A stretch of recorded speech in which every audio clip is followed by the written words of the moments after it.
Hello, everyone, and welcome back to Rudimentary, the podcast where we take the very basic, easy things to understand and make them very, very difficult or to the point that you don't even want to hear them. Today, we're going to go through some topics you may be familiar with, one of them, if you've paid attention to the show, which I hope you have. But let's talk about everybody here and the heat that we've had over this week, the heat dome over the U.S. This guy goes first because you're in a place known for heat. Snakes, you're right. with me. Yes, How are sir. you? I'm doing great. I'm well pressed. I'm in the sauna, so we're doing good over here. I was going to say, look, folks, if you saw the first two episodes, you'll notice that Snakes has moved locations. He is a craftsman. It's a work of art behind him. He's on set. It's amazing. You're talking to Mr. Hands. Tropic Thunder, Mr. Hands. No, spies like us. Wow. You're talking to Mr. Hands. This guy over here, Yeah, that one. Andy, welcome back. How are you doing in the heat dome that is the Midwest for us? Well, I went ahead and spent about 6, 7 hours outside today smoking meat. The meat was smoked. Huh. Whose meat? Whose meat did you smoke? I bought it. Oh. So Paid, you're paying for paid somebody in- else's meat. Yeah, so it was a bit toasty out today. Okay. Did it reach the optimal temperature? Absolutely, absolutely, it did. It is resting right now in butcher paper, so Oh, it's important to let your meat rest. let it rest, kids. You would know. I do. Hold on. We are gearing this up apparently for a different audience on this episode. We've had some fun. Like I said, this is the third episode. We're excited to be here. There's a lot of laughs, a lot of talking. That takes us different paths. It may go off the beaten path, and then sometimes every once in a while we'll talk about a serious subject. And we wanted to open the show today to kind of remember a gentleman that passed this past week. Baseball has been an important part of all three of our lives since growing up. Andy and I, our dad was I'm going to say it, he'll never say it, was a star player for Pearson. He made 2 all-county teams and got to play with our uncle, who was a state champion, played college baseball, and coached a state champion team. And Dad would always talk to us about his experiences listening to the Yankees on AM radio when he was working as a kid. He's got a great story about his brother losing a finger working, but that's another time for another show. So baseball's been a part of our lives for a long time. Snakes, baseball has also been a huge part of your life. Let's start with you, Snakes. Baseball for you. What impact has it had on your life? Well, that was my identity through most of my youth was baseball. I mean, from t-ball all the way through college, I was playing baseball every year as much as I could. Um, so baseball has had a huge impact as far as not only my lifestyle and identity, but also um, kind of my mindset for a lot of things. Turns out I'm kind of a team player. I don't like to take all the attention for myself. I was a catcher, so I was doing my job with a mask on, hiding Part my of a identity, like team. part of a team. Team. Team. So yeah, that's been a huge part of my life, and I've thought or watch or participate in baseball probably 90% of my life. So it's huge. And Willie Mays was always who I thought the greatest baseball player of all time was. And we're going to get into remembering Willie Mays, and we had some interesting talk in our group chat. Andy, baseball for your life. You were honorable mention all conference in high school, and played baseball for a long time. Talked a little bit about what baseball meant to you growing up. Oh, it was summer. Baseball was summer. I mean, we would be out there. Uh, Growing up, it was we if we really wanted to play home run derby, we'd get the tennis rackets out and launch those things 3 yards over. Oh Wiffle wow. ball bats with tennis balls, Yeah. climbing into the neighbor's yard, running when we'd hit the house, Yeah. just Yep. scattering, um, trying to throw a curveball and swearing it was moving when it wasn't doing anything. Nope. Uh, yeah, it was many summers growing up. It was WGN Channel 9 out of Chicago Right. with the Cubs, Harry Carey, Steve Stone. You got all those games before all the licensing and all that stuff, blackouts and all the stuff we have today, where you need cable, um, streaming services, and an Yeah. act of God to be able to see some games, or you need to be rich to acquire all those things. I'm learning this, Jake, much to your chagrin, with these Yeah. WNBA games, trying to go Yeah. ahead and find all of them Ah. on places. I think it'll get easier next year, but yeah, WGN out of Chicago. Cubs baseball growing up, huge, huge. I distinctly remember um, watching the first night game at Wrigley on WGN. It was amazing.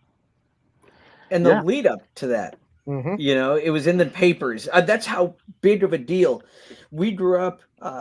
Baseball was still king of the mountain.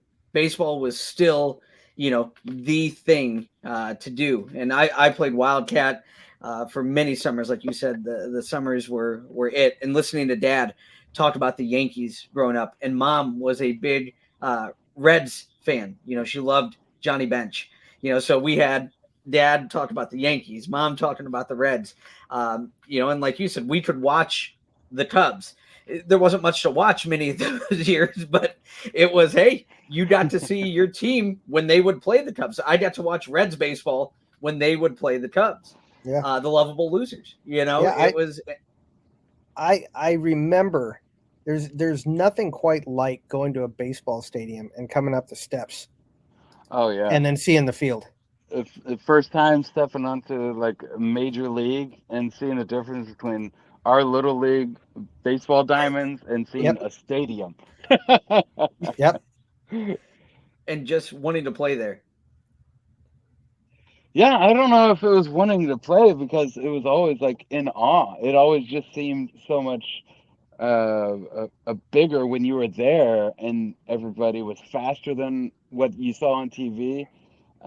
So it was one of those eye-opening things where when you see things in person, it's completely different than seeing it on TV when it looks like a 93 mile an hour fastball from Nolan Ryan or something like that was hittable because everybody's like fouling it off or whatnot.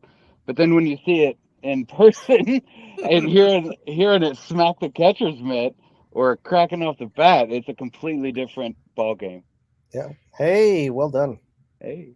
And yeah, Andy mentioned the Cubs. Snates, what you played a lot, but what is your memory? For Andy, it was watching WGN, listening to Harry Carey, sober or not, Yeah. and Steve Stone. What's your memory? For me, it was the few times I got to watch Eric Davis. I remember playing Oh, RBI baseball with one of my best friends, Bobby, and we were yeah. listening to the Reds win the World Series. So I was playing RBI Wow. baseball on Nintendo and listening to the Reds win the World Series over the A's. What about you, Snakes? What's your fondest non-playing memory? That was quite a multitasking night for you to do something like that. um, well, I do remember I grew up a Blue Jays fan because my T-ball team were the Blue Jays, and so I always followed the Blue Jays. But we were living in Indiana, so WGN and the Cubs, that was my second team. So I remember watching the World Series and Blue Jays winning the World Series and kind of gloating over that with most of my Cub fans that were local back in '92 and '93. They still had a And long way to go. yeah, yeah, a couple decades still, and they were already pushing it. But a specific one where I was watching baseball over playing it was watching the World Series and being at my grandparents' house, 4320 South Park, over south side of Fort Wayne, and watching the Blue Jays. Joe Carter hit the home run to win the World Series. Touch them all, Joe. You'll never have a bigger hit. Off a wild thing, Mitch Williams. Mitch Williams, yep. Yep. And the reason that Mitch Williams pitched what he pitched was because Ricky Henderson, Ricky B. Ricky, was on base and he had to do a slide step. First time in his career, he was doing a slide step, and he threw a slider instead of a fastball, and he hung it, and Joe smoked it. No better time to try something out for the first time in your career than the World Series. Yeah, better to get beat on your best than to try something new and get beat on that. Yeah, crazy. But that's my memory. What do you got, Ruth? It was probably, I had a few of them, and it changed up about 15, 16 years ago with being at Yankee Stadium with you fools Oh. in New York Yes. and sitting out there in left center, and where Reggie Jackson had launched those Right. the home runs in the '77 World Series, and just the history of that place. And then I remember walking up there to it, and the new stadium was well Right on there. its way. Yeah, we Yep. caught Yankee Stadium in its last year. Yes. Yep. So that was probably mine, just with the amount of history that went through there. It maybe tied right with the first time I walked up the stairs to Wrigley Yeah. and saw the field for the first time. The first baseball game I remember going to. Yeah. And we bring up our memories, and Snakes, you mentioned his name, but this week baseball lost a legend, and we want to remember Willie Mays, the Say Hey Kid, number 24. Willie Mays, as Snake said, one of the greatest, if not the greatest, all-around player, which we'll talk about a little bit, passed away this week. And for me, watching a lot of ESPN growing up and watching the old highlights and things like that, of course, the highlight for Willie Mays was the catch. The catch. Yeah. Yeah. And I wanted to kind of anything else about Willie Mays that you guys remember, whether obviously he retired in, I think, 74. So, what before our time, Andy, you were, very, very young. But growing up and listening to stories, I remember my dad talking about Mickey Mantle. My dad would, and Yogi Berra and Whitey Ford. But Willie Mays, I remember hearing stories about and things like that and seeing. Any stories, Snakes, will start with you. Any stories that stick out for you about Willie Mays that you may have heard and that you may remember, hearing about, reading about? Well, with Willie, the catch was like one of the most incredible things that you heard about. I mean, it's during a World Series. It's in the spacious park. Wasn't it the Polo Grounds? It's like 450, 480 feet out there, and he's able to run that down. So that was always one that stuck out with me. When it came to hitting, whenever Barry Bonds, who was a huge superstar in our time of watching, they would always bring up like Willie Mays, and he would either be breaking or they would talk about Willie Mays on there. So that was always one of those things where it was a generational thing. I wasn't lucky enough to have somebody like your dad in my life to like teach me old stories about things. So I was always seeking things out and watching specials or watching. I don't know if you guys remember this, but back in the days at ESPN, they didn't always have coverage of live stuff. So in the middle of the day was like there was no coverage in summer. And so they put on these classic home run derbies. Do you guys remember the home run derby? I have the 1960. DVDs of them. I have Get the out of set here. still to this Oh, day. It's a so home run Willie or was nothing on home run derby. Yes. here at home run derby. It's home run or nothing. And they would come over to the host who's sitting in the field. It looked like Wrigley. And the host would talk to the other hitter as it was just one on one. It would be one, and that's where I learned about Willie Mays as a person. Where Mick would be battling Oh, him. He would man. hit like two. He'd come over and sit down. So, what do you think, Mick? Oh, I don't know. Willie's really getting on it today, so I'm gonna have a real challenge ahead of me. And then he would get three out. That's three. One out. And Yep. then they would come over and sit down, and you would hear Willie with this like soft-spoken voice, but when he would speak and be like, oh, just always humble and always deflecting of their own skills, and then they would get up there and just hit some seeds everywhere on the field. So Pepper. that's what I remember most of it. And then the baseball documentary came out with Ken Burns, and then that's when you really grab hold of like a sense of how good he was and what he did for baseball. And a lot of times when Barry Bonds went 40-40, same thing with Jose Canseco. Jose Canseco is the first 40-40 man, and they were talking about how Willie Mays just didn't think it was important enough to steal bases. So he kind of slowed down and quit doing that because they didn't think the stats really matter. It was all about winning and losing. So it's I'm pretty so incredible. glad that you brought up home run derby.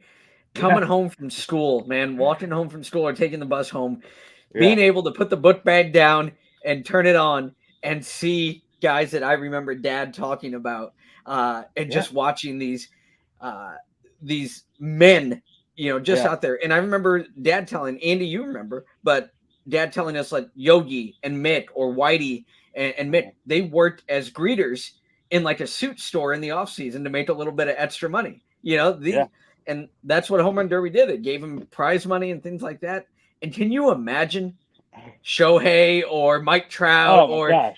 those Yeah. guys on a TV show just hanging out?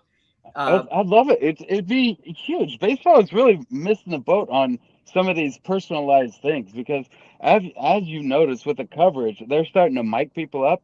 And when they first started doing that, I mean, the numbers are going through the roof. And now they're micing people up as they're playing. They had a mic on Juan Soto when he made a catch out in left field. I think it was in Boston, in Fenway. And they were like, "Were you thinking about?" And he was like, "No, I wasn't thinking about it. It was an easy catch." It was like, I could have this whole conversation while I'm catching these balls. And those personal things is gonna really draw in a crowd to be able to and an audience to have those personal touches. And I think that's important. That's why we kind of had that. We hear them sitting down and talking to a host. We know who this person is, and now it seems like a coach or a buddy rather than this person I'll never be able to identify with. Exactly, exactly. And Andy, what about you with Willie Mays? Obviously, the home run derby, but anything that sticks out, you may have read or you may have saw in highlights or anything like that. Anything that sticks out as far as Willie Mays 660 home runs.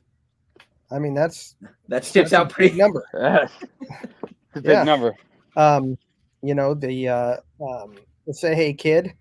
I don't- you know why it was called the Say Hey Kid? I No. think so, but tell us. Here we go. Tell us all. It's how he greeted people, especially in his rookie season. He couldn't remember names a lot of the time, so he'd just greet everybody with "Say hey." That's awesome. Yep, and a columnist, newspaper writer, picked up on it and nicknamed him the "Say Hey Kid." Yeah, that's cool. Yeah. Yeah, Those I mean, things And like we were that. talking about nicknames last week. That's Yeah. a cool ass nickname. yeah. I mean, that's Willie Mays' offense, defense. You talk about Babe Ruth, and it's always the offense stuff. I don't think Right. Babe is chasing down that ball to deep center and catching it over his shoulder. So, complete package, Willie Mays. And for those of you that don't have the privilege of ever having watched that, look it up. And you've seen great catches. You see the climbing the wall, the Robert catch. You saw, was it Jim Edmonds making the Oh. diving, catch? Yeah. Amazing catches. But let me give you a little bit of insight on the catch we're talking about. So, Okay. the catch was a baseball play made by New York Giants center fielder Willie Mays on September 29th, 1954.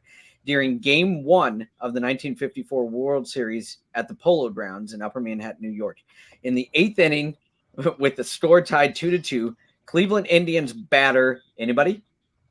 Vic, is it Mertz? Vic Wirtz. Wirtz. Ooh, So close. So close. You did no get points Polo this Ground right. no. It's a correct name or nothing here on Home Run Derby. That's right. Vic Wirtz hit a deep fly ball to center field that had the runners on base poised to score. However, Mays made an over-the-shoulder catch while on the run to record the out, and his throw, so not only the catch, his Yeah. turnaround and rifle bat to the infield prevented one of the runners from advancing. The Giants would go on to win the game 5-2 in extra innings and eventually the World Series. Say Is hey. that just any runner? Larry Doby, who Look is at you. a pretty fast runner. So he was at second, and he was already at third when he caught it. And so Willie was proud of that. And Vin Scully, when they were having a conversation, Willie and Vin, that's what Vin brought up. He was like, the catch was, I mean, incredible in its own right, but the throw back to prevent him from scoring was something that most players marvel about. Yeah. And, those of you who enjoy baseball and get out in the backyard and stuff, if you've never tried to go ahead and catch a ball over your shoulder while you're running, try it sometime. I remember trying that, and I mean, you're having to go ahead and make adjustments that it's crazy. Luckily, that was at the Polo Grounds, which I think was 4,232 feet to center field, and so he had no fear of running into the wall. And he catches that, I think, just short of what would be the warning track.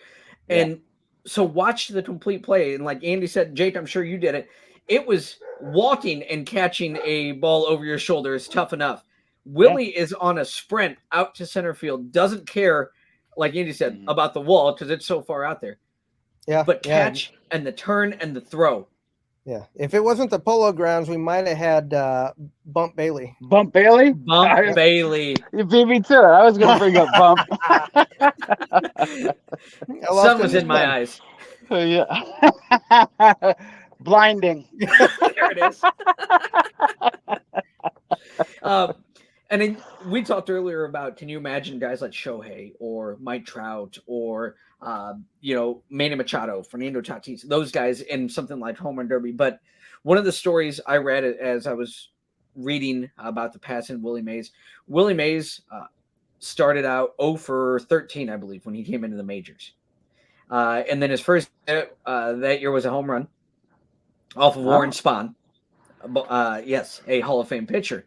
And then he proceeded to go for, I believe, 0 for his Nets 18. And Leo DeRocher came to his locker and said, Willie thought he was getting sent down. He said something to the effect of, go ahead and give me the card or whatever it is. And he said, Willie, you're the best center fielder I've ever seen. He said, you'll be just fine. But one of the stories was that first couple seasons, after games, Willie Mays, and you can find pictures of him in newspapers, he would go outside the stadium and he'd play stickball with the kids. And that's another thing. Can you imagine what would happen if somebody, Trout, Machado, Freddie Freeman, any of these guys, that walk out after playing a game, hey kid, go ahead. Let's go ahead and play some ball. Yeah. But just those days are long gone. But to have somebody like Willie Mays in the first couple of years go out and just grab a stick and play ball in the neighborhood. Willie even said that helped his game because they used to do that down in Alabama. They called it broom ball. So when they were playing stick ball, just having that broom handle or the mop handle and that thin stick is what helped him with his hand-eye coordination and helped him improve his hitting. So it was almost like practicing, but doing it with the locals and the kids, and they would walk up and knock on his window, and he would come out and play if he was in town. I mean, that's and that's another thing. The dude was like a god to so many people, walking amongst us and in New York. And that's the difference with how things are now, where they're so separated and so isolated away from the fans that we don't identify with them as much as we used to. Yeah, I totally agree. I just in my head I think of what would it have been like to play, with some of the guys that I grew up watching, Eric Davis, Barry Larkin, those guys, or You Andy got to with play. You got to play with Rude and myself, so you're blessed. Yeah. yeah. Thank you, gentlemen. Thank you. You're Um, welcome. so it begs the question, which whenever you talk sports, whenever you talk about greats, it begs the question that has to be answered. And we will start with that guy. Yeah. Andy, greatest baseball player ever. Ooh. You can take it into account however you want. I would say complete all around. Ah, man. Yeah. And now It- keep in it- mind, Shohei Otani is a little bit too early to. Huh. Oh, don't worry. It's never Don't too worry. early. Yeah, don't worry. You know, I'm gonna go with as a Yankees fan, this hurts to say, Ted Williams. Ted Williams. I love it. Ted I Williams. love it. Wow. I The guy that uh, never had 200 hits in a season. Okay. Ted Williams, who has monster numbers and missed 2.5 years in World War II, out of prime years. You know who else missed 2 years? Who Say, was hey, kid. it? He missed two, not just of his prime, but his early years. So 52 and 53, he missed two of those 2 years. He came up in what, 51? Yeah. So You can't go wrong with Willie Mays. You can't go wrong with Babe Ruth. You can't go wrong with right. a lot of these guys. No, you're right. But for me, part of it that makes someone just great, it would be the story around Ted Williams hitting 400 Yeah. Oh, yeah. where they were like, hey, Ted, we'll sit you so you can go ahead and The doubleheader, yeah, right, to end the season. game two, Yeah. game two, to keep that 400 alive, and he's like, to hell you will. Yeah. And then I don't know when when like 399 in the first game 6 or something like that. Yeah. Yeah, so it would have qualified. Yeah, it would have rounded up. And he's like, nope. Dude was just a ball player, man. I mean, there's nobody playing today that would do that. They would take that 400, Not a chance. that roundup, and they would, yeah. I mean, it's just totally different. So the stones on that guy, yeah, that right there is just crazy, and might have the best looking swing in the history of the game. Yeah, that's a pretty swing for sure. Yeah. You guys ever notice that though? For years, I'm like, man, why do left-handers have a better looking swing than right-handers? You ever got to experience it on a day-to-day basis when we played? His name was Brandon Hirsch. Well, for me though, a left-hander's swing just looks smoother. It looks like a better swing. But I was talking to somebody or listening to a show or something, and it has to do with the fact that they are, when they make contact, their bodies naturally on their follow through headed going down to the first base line. Yep. And you have you get a weird torque from the righties because their follow throughs taking them away from first base. Yeah. So little tidbit for that. You guys know Pride of the Yankees? Yeah. Lou Gehrig's story. Yeah. Right. Gary Cooper. Yes. Yep. Couldn't bat left-handed. Oh, So he reversed the stock. Yep, the number on the jersey was reversed, and he ran down third baseline. Oh man. And yep, so little tidbit there. Good movie. Yeah, good movie. So we've got Ted Williams, a vote for Ted Williams. So we're going to go ahead and move over to the man in the sauna. Yes, sir. In your new digs, Sweden, Jerry, Sweden. Snakes. Yeah. Greatest ball player of all time. We just lost him. Willie There it is. Mays. No question. It like you said, he's the first person that was described as the 5-tool player. So that's what we describe him as. Leo DeRosa described him as having the 5. I think he said essentials, or it's later revamped to 5-tool player. And he had everything. 12 consecutive Gold Gloves, and over 3,000 hits, 660 home runs, 338 stolen bases. So he was the first person to hit 50 home runs and steal 20 bags. Had ungodly amount of triples as well. I think he was the first person to have 50 home runs and 20 triples in a season, but he did it in different seasons. So Yeah, can't argue he it. had everything, man. And then we talked about his arm already. So yeah, he's the most complete player. And I unfortunately lived in a different era, so I didn't get to see him live or see what it was like to see him in person. But a story that sticks out to me, and it's not about his prowess as a great baseball player, but I think they might have ripped what he did and put it in a movie.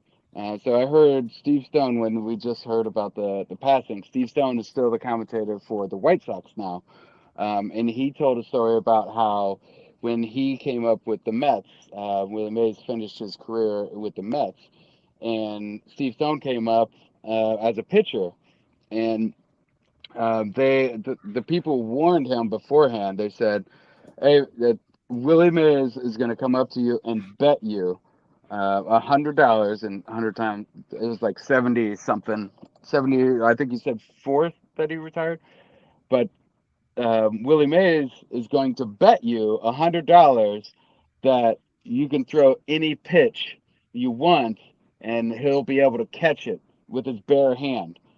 And he was like, fastball, curveball, knuckle, whatever you do. And they said, don't take that bet because he has never lost that bet. A sucker bet. A sucker bet. So later on in A League of Their Own, you see Rosie O'Donnell throw the ball at Gina Davis, and she catches it and showed it. Yep. How did she do that? Yeah. Well, maybe some of them are going home. Excuse me. How did you do this? So that was a Willie Mays move. Wow. Very nice. Yeah. Snakes. Well, who you got? Man. Dave I thought about Kingman. this one. Dave. The obvious Babe Ruth, because pitching, just the offense. But I went and I had to look because I remember some of the stories that went along with Babe Ruth, and I might change mine to Lou Gehrig. Lou Gehrig a little bit on the defensive side, 990 career fielding percentage at first base. 493 home runs, career batting average of 340, Triple Crown winner, 2-time MVP, and did it all quietly. Like these guys that we're talking about, Ted Williams, Willie Mays. Babe Ruth was the attention grabber of that team. And Lou Gehrig, we talked about Ted Williams missing prime years. We talked about Willie Mays missing prime years. Lou Gehrig pulling himself out of the lineup, to end the Iron Man streak. I just think, you look at that 7-time World Series champion. It's it's amazing. So if I were to go away from Babe Ruth, which is the easy answer for a lot of people, I'd go Mays or Garrett. Yeah. And so since you went Mays, I'll go Garrett. Yeah. Okay. I was looking up a number here on Ted Williams. I was pulling up his stats and I was looking. Yeah. His career on base percentage. Oh, no. 0.482. Wow. That's ridiculous. Pretty good. Almost ended up on base every other at bat. Yeah. He's kind of good. Yeah. So again, we remember, just like many people when they pass, people that have impacted parts of our lives or parts of things that deal heavily in our lives. We remember the good, and sad to see that Willie Mays passed this past week. And moving on to our next subject, we go from the baseball diamond to the movie theater. And the movie theater, we had a big announcement here. Disney and Pixar, they're turning theaters inside out. I see that. See what I did there? Who's running this too? So we had talked about last week. We had talked about the impact of movie theaters. We talked about Bad Boys having $100 million opening. How about Disney and Pixar with Inside Out having the second biggest opening ever for an animated movie? And that it's huge. 250 million worldwide, I believe, was the total. First question that we have to ask, because it's something we do here. Anybody know the biggest animated opening? Biggest animated opening. I got a joke, but I'm not going to say it here. That's right. Remember our audience. Hello, everyone out there. What I'd like to say, I can't say because there are preschool toys around. Very good. I love that. No, I can't think of anything. Maybe Beauty and the Beast. It's probably going to be Toy Story 4. Stories. Yeah, Toy Story 3. Okay.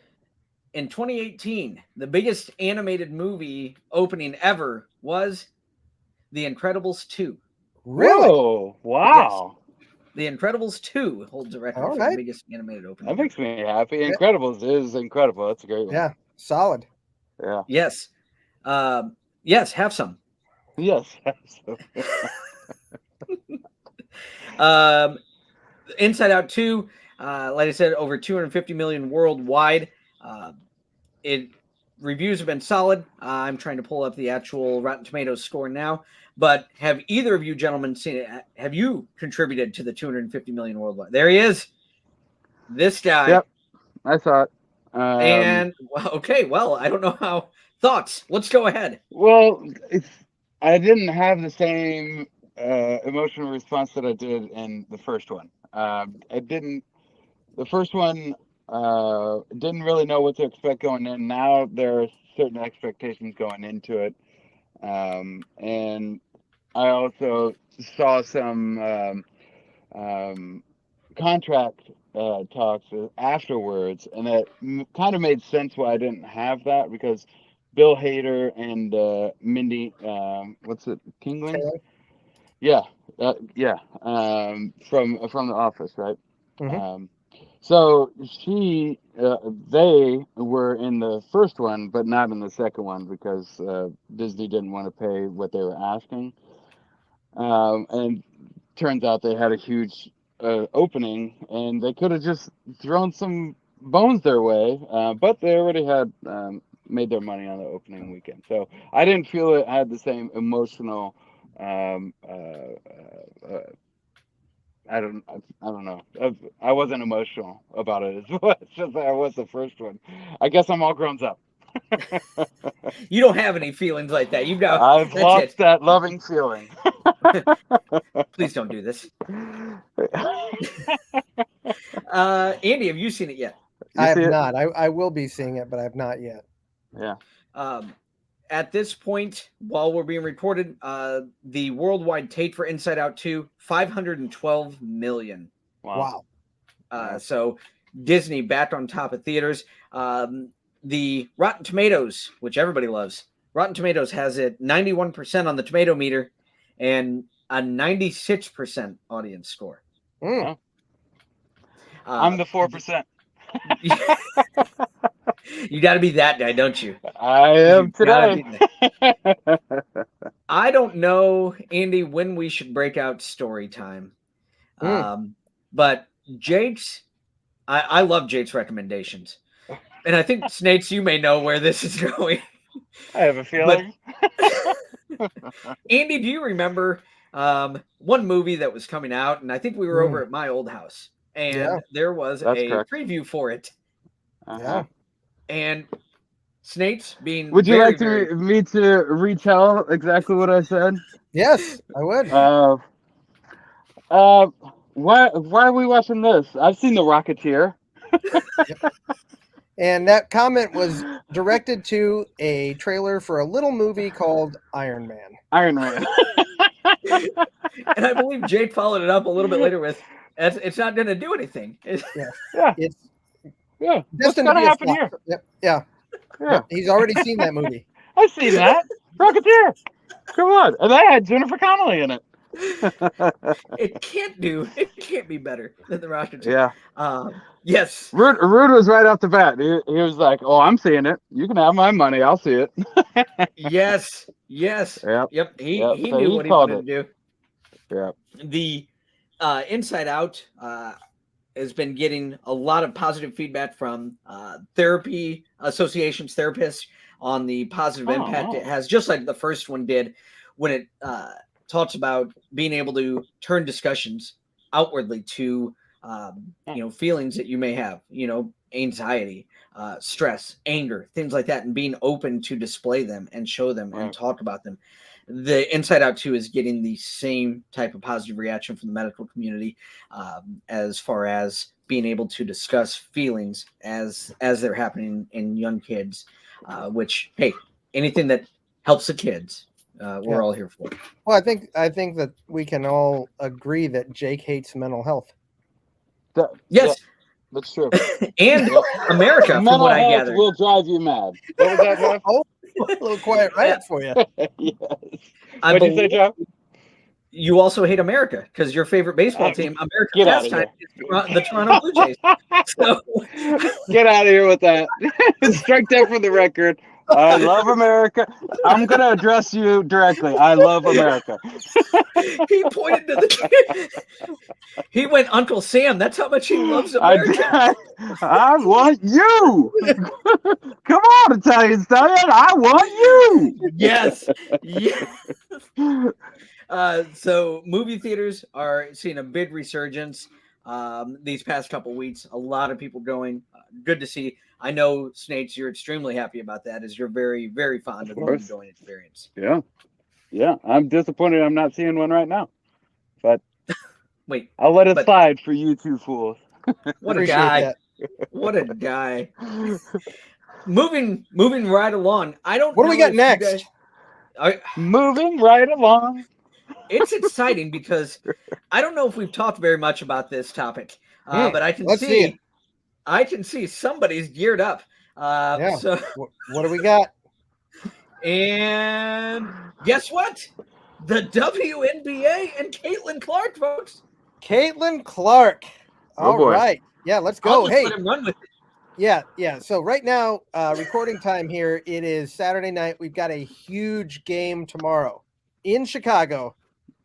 Indiana Fever versus the Chicago Sky. The Angel Reese, Caitlin Clark, grudge match again. Can't wait for it. The thing with the Angel Reese and Caitlin Clark thing, of course, the media is going to drum up anything they can. It's crazy. You have somebody in Angel Reese who is, just an ungodly rebounder right now. It's crazy. I mean, the numbers she's putting up, I think she's third in the entire league in rebounds. But she's different. I'll give her that. She is different with the way she handles the media. One day she wants to be a villain, the next day she doesn't. and it's crazy. You know what Angel Reese needs is a PR team. It is really what she needs, because you've got one person that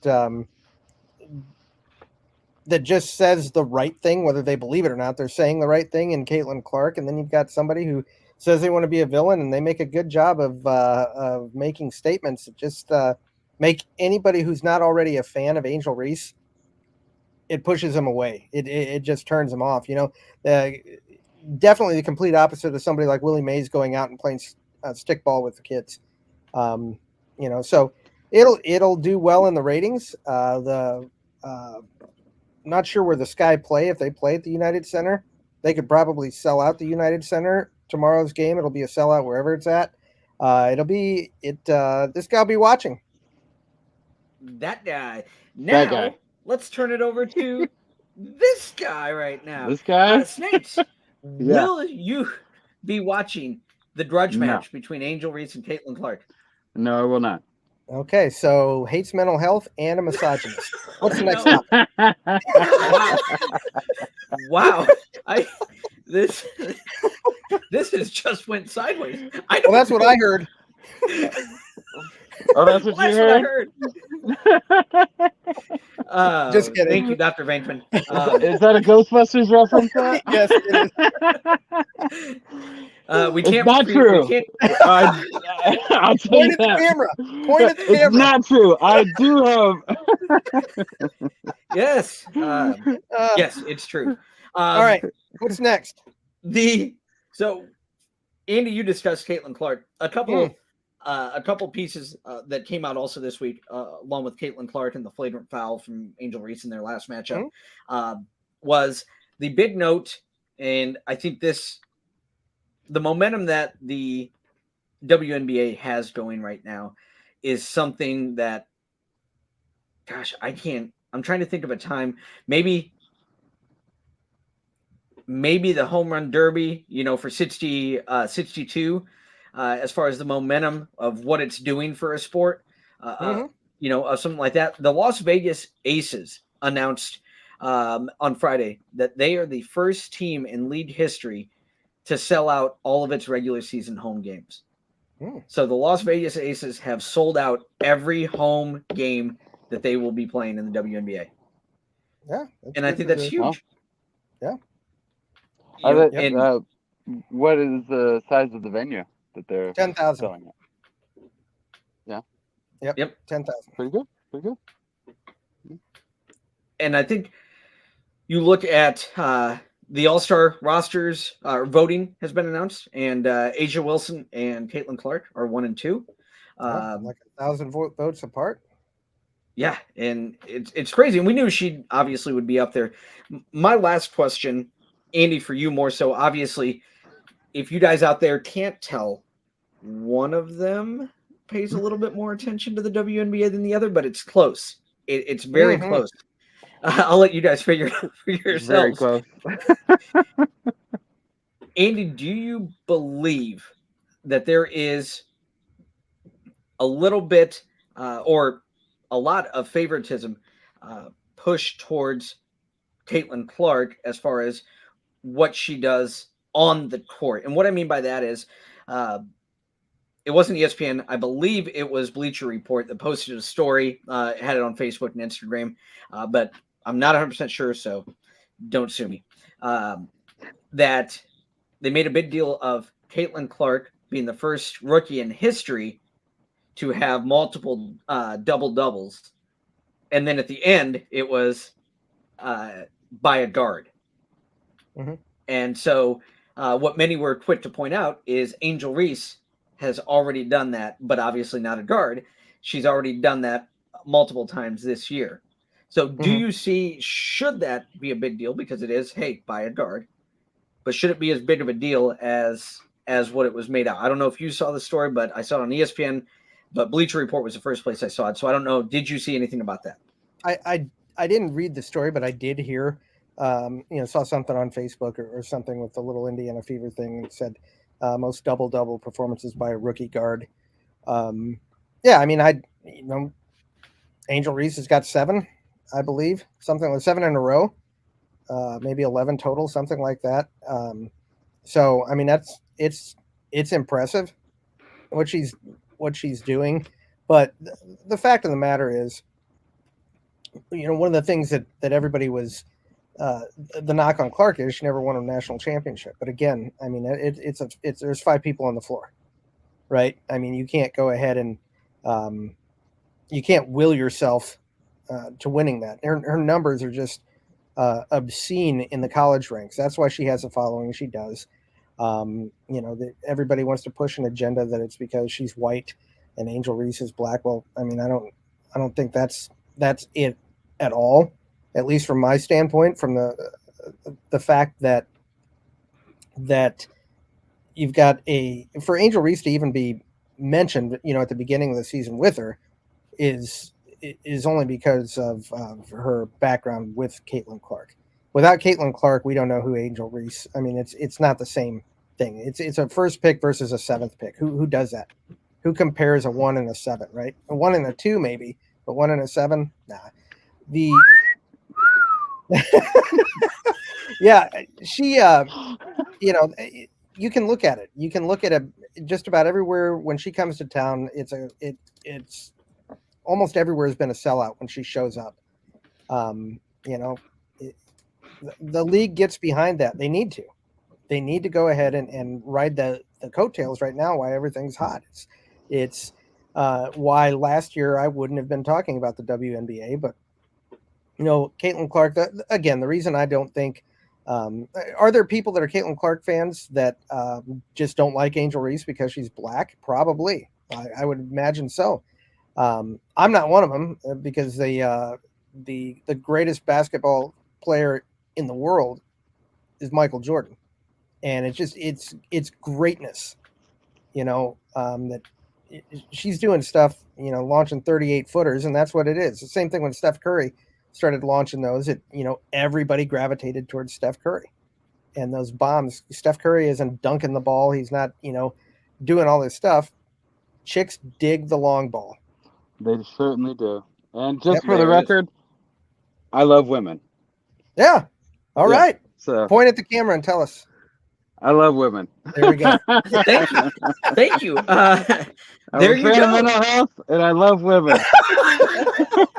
False accusations being made here. Condescend me. And it wouldn't be an episode of Rudimentary if we don't bring up our friend Ort. I was out golfing. Speaking of hating women. Oh no. I was out golfing with a young man today, and we were talking WNBA. And as one would I do. asked his yes. Yep. I asked him his thoughts on Clark not making the Olympic roster. And I said that we were going to be recording, talking more WNBA, and he wasn't a fan. He wasn't a fan. He believes that they missed an opportunity they had to push notoriety and get themselves viewed. So I told you, or you sure did. Mm-hmm. Yep, that Jen Rosati, the chairman of the selection committee, said it's her job to put the best team together, not the most views. And he wasn't a fan of that. But I think the fact that on the golf course that just two sports fans, are talking and debating, the WNBA. Yep. Is something that lends itself to show what is being done by Caitlin Clark and what she has brought to it. But also, like you said, the villain that Angel Reese, for the most part, has been portraying. And it all starts a few years ago, when Angel Reese got the best, the team game when LSU beat Iowa in the You Can't See Me. But for those of you scoring at home, or if you're by yourself, the way it's working this year is Angel Reese for 12.4 points a game, 10.8 rebounds, and 2.1 assists. Caitlin Clark, 16.2 points a game, 5.4 rebounds, and 6.2 assists. So this Rookie of the Year voting is getting close. Not if you ask somebody Vegas. Averaging. What's that? Not if you ask Vegas. What do they know? Yeah, what do they know? You got a rookie averaging double-double. Hey, we'll take it. Moving right along because I wanted the last word. Wait. Before I move Wait, on, I didn't want the last word. How are you swinging it today? You and Ort. Oh, not good. How did you guys play? Sounds like you should have been concentrating on your game and not talking about WNBA. Wow. But I beat Ort. That don't take any thought. That's all that matters. I beat Ort. Holy smokes. It's the fire department. Oh no. Oh my god, it's the cops. Just a saddened sound. Oh. So apparently we're moving off topic. All right, we're done with this one. Poor Can I Flick. finish? Can I finish? Yes, you may. Sorry. Poor Flick. Flick. Flick who? We are at our regular portion of the podcast. Oh. We're here to talk about the thought-provoking question of the week, brought to you by none other than this guy right here in the sauna. I got time to think. That's all I do is just sit in the sauna and think. Snakes, would you like to bring out the question of the week? I've tried to do that a couple times. I stumble over my own words. You do a great job of presenting the questions. I leave that to you, my friend. I defer. All right. As always, Snakes gets us thinking. For some it's a good thing. For others, it's not. Snakes, his question, and it's a great one, as the previous two have been. If you could quantum leap. First of all, if you're not familiar with Quantum Leap, they redid it, so you've got two different options to watch. The premise behind it is Sam Beckett leaps into people from the past, leaps into them, and helps alter things that went wrong, that once went wrong. So if you could quantum leap into one famously gone too soon person, who would it be? That's good. And I'm doing that out of genuine curiosity of who you guys would do, because we've talked about, or who you guys would quantum leap into. Sorry, my phrasing isn't the best all the time. So I would like you guys to answer first because I'm genuinely curious about this. All right, you pick. Hey, Snakes, it's your question. Who goes first, Andy or I? Trav, you never get to go first. You're always doing a great job hosting, so I'd love to hear your answer. Okay, thank you. So I had it down to 3, and it took me forever to decide. Great. Obviously, many of you know that I'm a huge Elvis fan, and that was the quick one. That was where my mind first went, and then it went to Walt Disney, and that one. I mean, he was 66, so gone too soon. I see that, but I settled on a subject that I have loved for years, but mainly because of all the different stuff. Elvis was amazing in music, and was also an actor in 24 movies. The last probably 12 of them forgettable. Walt Disney, the empire that he built, but I decided to go with Davy Crockett. Wow. Yes. Davy Crockett. King of the Wild Frontier. There we go. So I went with Davy Crockett. My mom is from Texas, and we would go down and we would spend 2 weeks out of every year on summer vacation. And my dad would take us to San Antonio. My mom's from a town about an hour outside of San Antonio. And so I'd been to the Alamo probably 40 some times now in my life. And it fascinates me. And one of the times I went with Andy, Andy got me to think of something that, was always there, but I didn't really focus on it. We're reading, if you look at what's left of the Alamo now, to the left side, before the lawn barracks, there's a map showing you what the Alamo actually would have been size-wise. And Andy goes, he says something to the effect of, isn't it cool to know that Davy Crockett walked where you're standing right now? You know for a fact that at one point he literally was right here. And I've been to Gettysburg, I've been to Murfreesboro, I've been to Bull Run, and you can imagine where guys were. Maybe they were here. But with Davy Crockett, I know that Davy Crockett was right here.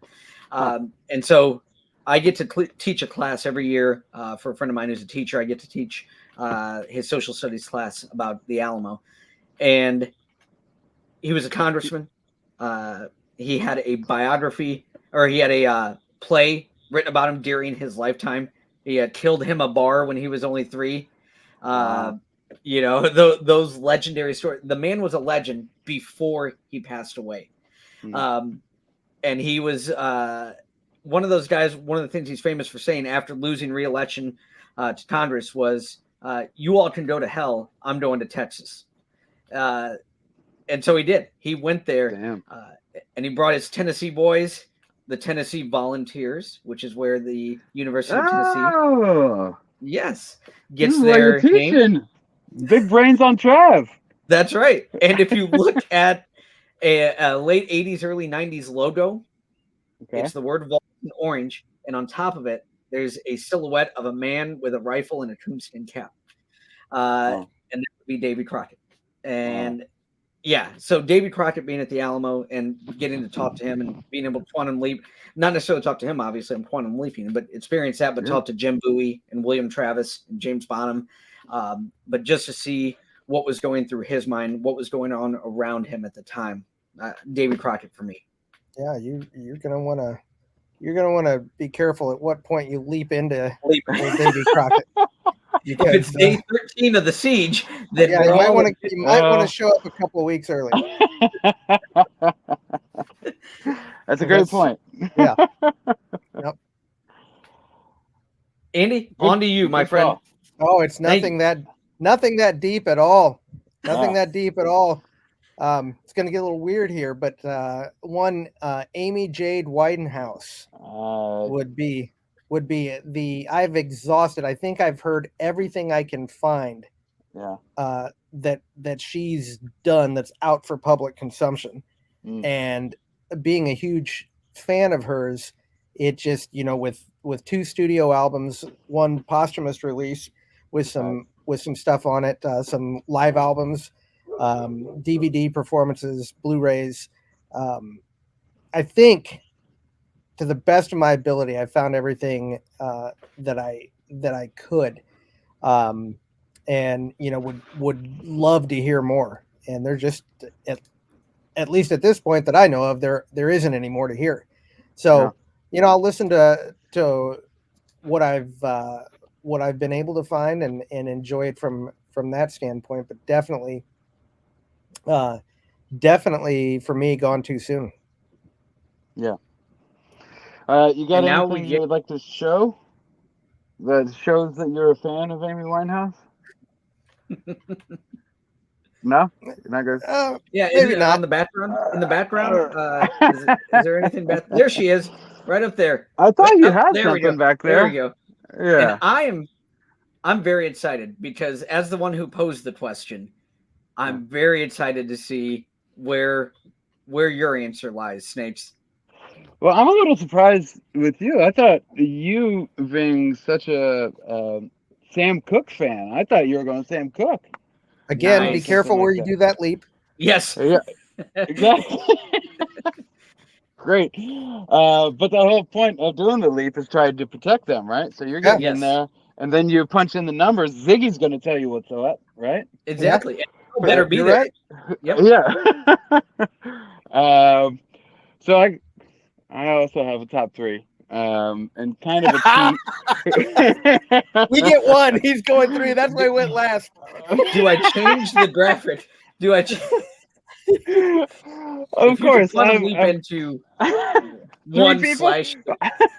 Well, he didn't just do 1. He kept doing it out of his control. So if it was out of my control and I just happened to go into 3 people of my choosing.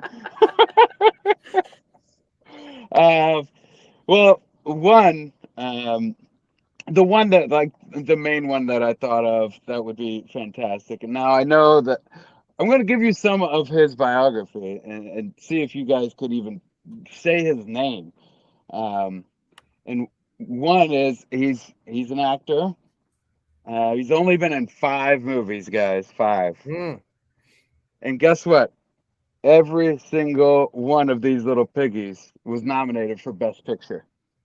Oh. Every single one. Now, James Dean, he's been in a few movies. What was it, 4? It was And 3. It he was, yeah, Giant, Rebel Without a Cause, and what was the third? East of Eden. East of Eden. Okay. Was he not? He was nominated for Best Actor, right?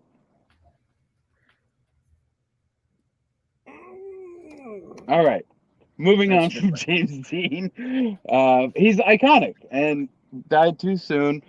You see his picture, of the gone too soon and what could have been because of these things that he's already done. So, my guy, 5 movies: The Godfather, Godfather 2, Mm. Dog Day Afternoon, The Deer Hunter, The Conversation. 2 of those movies came out the same year, were both up for Best Picture, and he was in both of them. Do you guys know his name? No, but I read the article on it. For some Oh, reason, there you was an read the article that articles? popped up on Facebook that talked about when you said The Godfather. I'm like, yep, Yeah, yeah. and I can't remember who it was. It was Most people don't. Fredo, Uh, wasn't it? exactly. It's Yep. Fredo, and most Yep. people know him as Fredo, Yep. and not by his name. John Yeah. Cazale. There it is. John Cazale. He Yeah. died when he was 42, lung cancer. Rumor is Robert De Niro had to put up his own money for him to star in Deer Hunter because he was uninsurable because he had lung cancer. He put in this performance with an all-time great movie, and you would not be able to tell for a second that this guy knew that he had an expiration date within the next year. He was also dating Meryl Streep. They were madly in love. She was there till the end. I'll probably get a little emotional talking about it because I I love mental health and I'm comfortable with being emotional. Uh, but they were in love, and John said to Al Pacino, who was a buddy of his, and he was in 3 movies with him, and they knew each other from acting in New York, in theater and Broadway, and all those the New York acting scene. He introduced Meryl Streep to Al Pacino as this is the greatest actress I've ever seen will ever live, and that was when he introduced Al Pacino to Meryl Streep. He was incredible. I wish he would have been alive longer. It would have been amazing to see what he could have done with some different movies that we've come to know and love. But I think people would remember his name as one of the greatest actors of all time because De Niro and Pacino both said they learned so much from him specifically. So that would be my hipster choice. Nice. Um, Okay. as far as other choices, Otis Redding died at 26. Oof. 27 Club. Never even heard Sitting on the Dock of the Bay. It came out as the first posthumously awarded Grammy of all time. He didn't even finish the track. They were planning on finishing it later. The guy passed away. The whistling on the track was just a space holder because they haven't finished the lyrics of the song. And it's one of the greatest songs of all time. Agreed. So that's Otis Redding dying at 26 of a plane crash. And I had a third one, but we'll just Chris Farley. Chris Farley Oh, would have been great to be able to see what he would have been able to do. So if I was able to get in there and stop the partying, and save him from overdoing it, which everybody was telling him he was, and being able to help him out in that sense, and have him live longer, that would have been great, and he would be even more beloved than he is today. So Yeah, well done. those were my nice 3. list. My Nice. cheats. My Nice. cheats. Sorry. Well, That's a great point to end on. That's a great question to end on. We would love to see what you guys say, answers in the comments. Let us know. Speaking of that, we have to do all this fun stuff. Thank you, as always, for listening. If you like the show, please hit the subscribe button, hit the bell, and just like us, because we're likable people. Yeah, we are pretty likable. I didn't hear no bell. Ding, ding, ding, ding. But as you can tell, it's fun doing this. We love coming to you guys every week and talking about what's hot, what's on the table. It's usually the WNBA. It's the hottest thing around, other than me in this printer. But we will be finally getting our social media pages up and running. As a side note to the episode, before we go into final thoughts, these are my final thoughts. Snates, you were right. James Dean was posthumously nominated for Best Actor for East of Eden in 1956, and posthumously nominated for Best Actor for Giant in 1957. So there's my thoughts. Pretty good track record, right? That is. Yeah. Closing thoughts. Snakes, hey, you're on a roll. Let's finish it up. Yeah, go out there and just it's the summer. It's boys of summer are out there, ladies of summer as well. So go catch some live events and be good. Just be kind. Have a good time. Go out, enjoy some live events, and follow the golden rule. That's all I got. I love it. You got, Rude? You know the golden rule, don't you? Yeah, I do. And to piggyback on what Funkel is saying there, be kind, but more than that, be a decent human being and put your shopping carts away. There we go. Yeah. I mean, it takes almost no effort to go ahead and put your shopping cart away. There's somebody that has to go out there and pick up those things. Right. Yeah. I mean, who do you think you are? You can't take 30 seconds to go ahead and put your shopping cart away. If you're a dirtbag, if you don't put your shopping cart away. And true. I mean, that's my closing thought. Hey, they're not. They don't have to put those shopping carts out. Imagine if they didn't, and you couldn't use that thing. Yeah. But they're putting it on the scale of you're a good person, and you'll be able to put this back. Yeah. We're just letting you use this. Yeah, you don't have to put it back in the store. You just have to walk it 3 spaces over and put it away. You're a dirtbag if you don't do it.